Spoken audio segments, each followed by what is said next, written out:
This episode of the SkyPilot project is brought to you by WeVideo, video editing for everyone, the official video editing software for the SkyPilot project.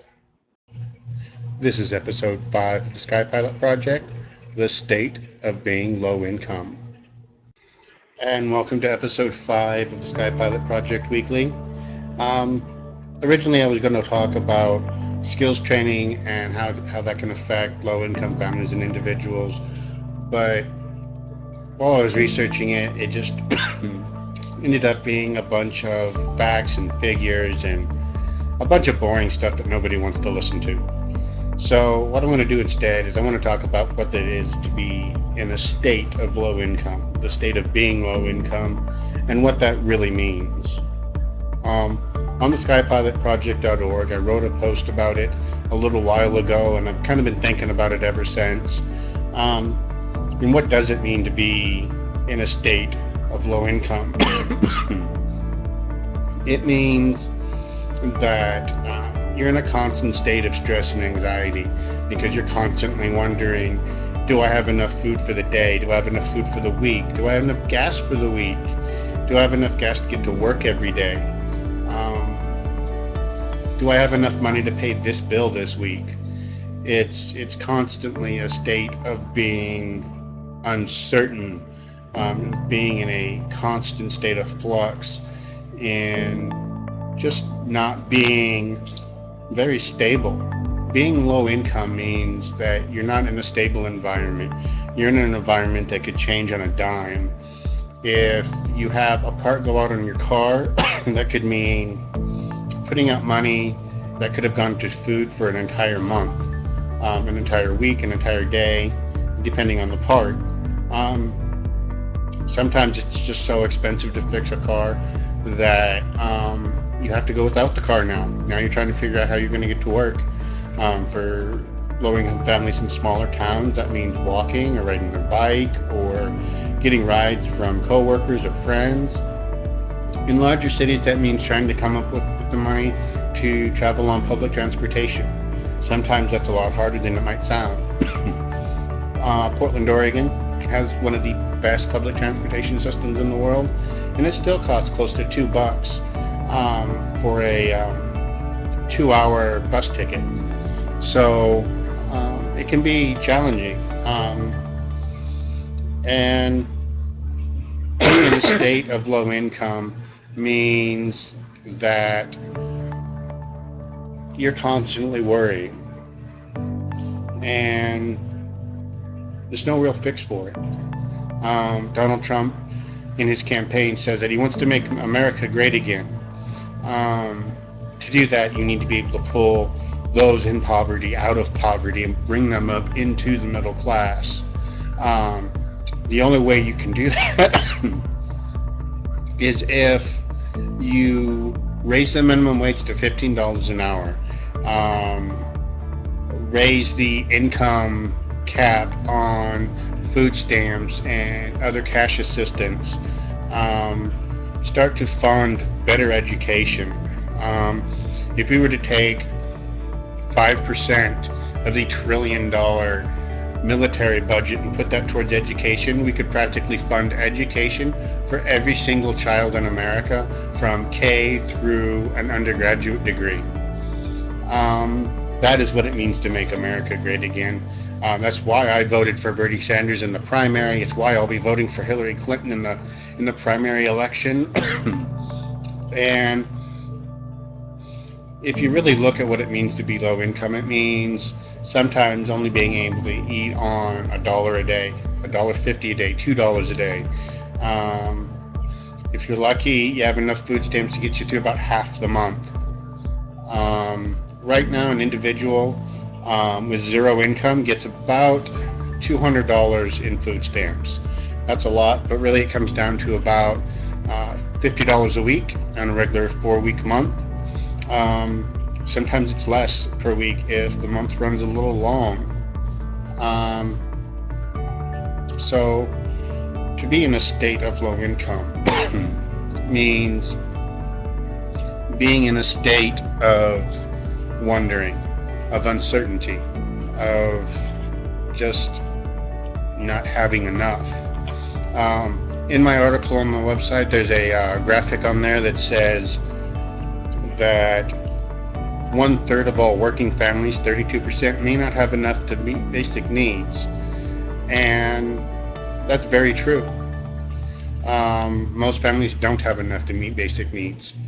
And that means that they're having to choose between rent and taking a kid to the doctor, between paying the electric bill and buying food for the week.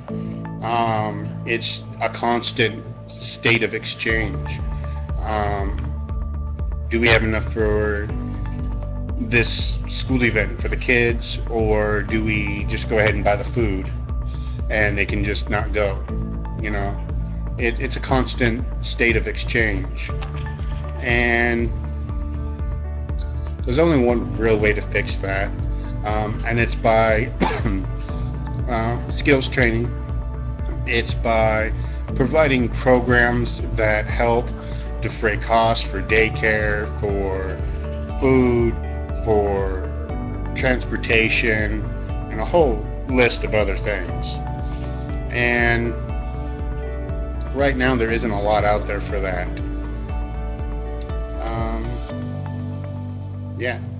So it's just something for us to think about and something for us to consider. So how would $15 an hour help a low-income individual or family? Well, for starters, it would bring them up out of, say, someone who's making minimum wage right now, which is roughly $7.50 an hour on the federal level. It would bring them up from about $13,000 a year, all the way up to about almost $20,000, $25,000 a year.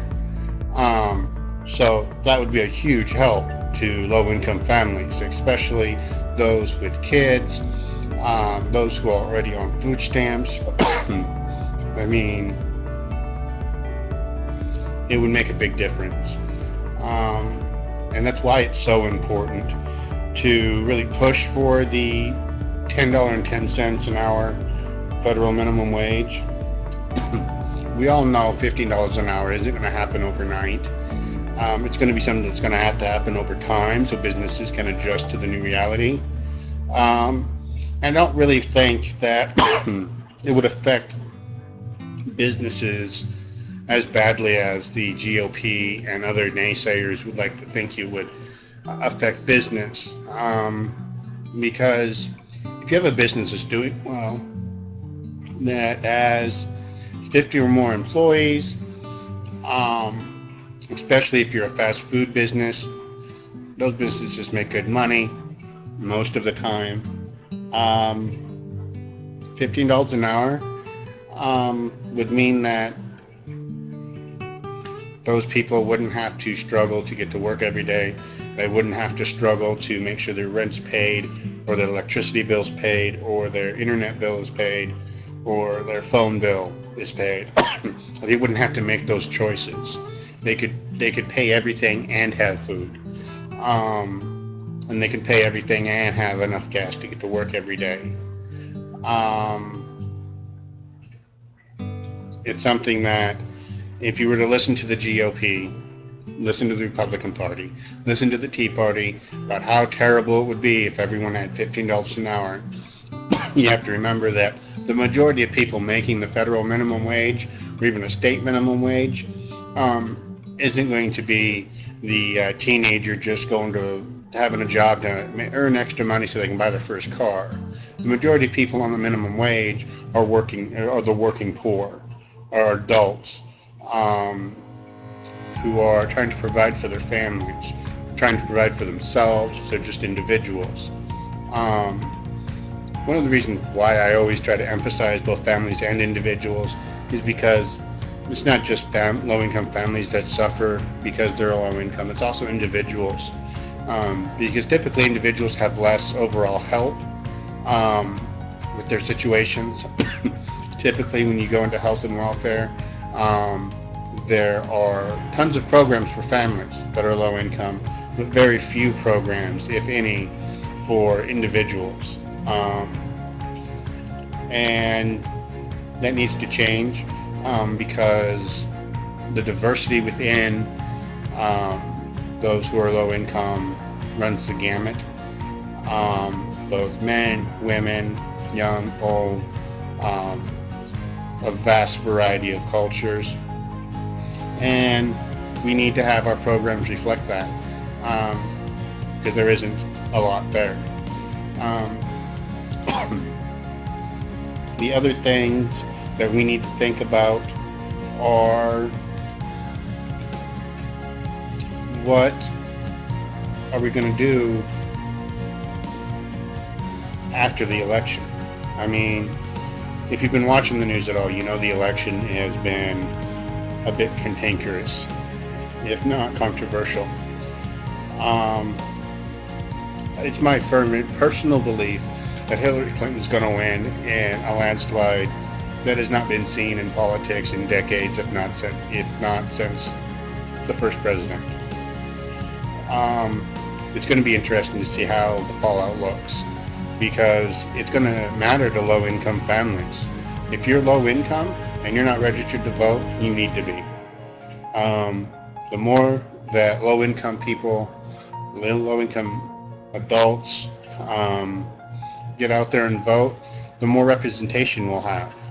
And it's important that we have that representation, because if we don't, we end up with a program that will be not good for low-income families.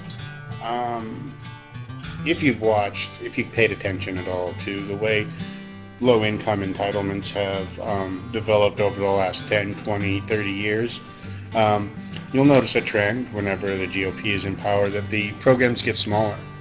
They get harder to get into, and they become less helpful to those who need them the most. And on the flip side of that,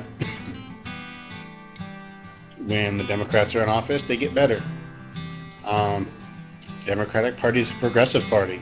It hasn't always been that way, admittedly, but from about 1960s on, they've been a very progressive party. And I don't see that changing anytime soon. But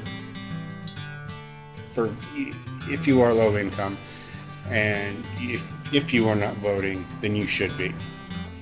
Because the more people out there that vote, the more better off we're going to be, and the more representation we'll have. So remember to do that. It's going to be a little bit shorter this week, because I know last week was episode 4 was rather long. I didn't have one last week because of circumstances beyond my control, but I want to try to be here every week as much as I possibly can. Again, I want to thank WeVideo for sponsoring us this week and last several weeks.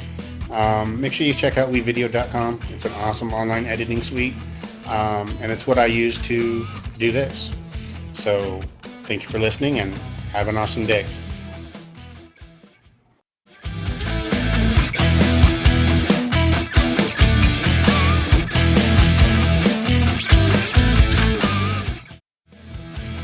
Oh hey, by the way, I forgot to mention, there is a fundraising campaign on the SkyPilotProject.org. Just look over on the right-hand side and you'll see the little widget there. Just click on it and it'll take you to Indiegogo, and there you can donate. We need to get some stuff, some equipment, in order for us to do some other projects that we have planned, as well as some promotional stuff that we need in order to get the word out there. So please go donate, and thank you, and have a great day.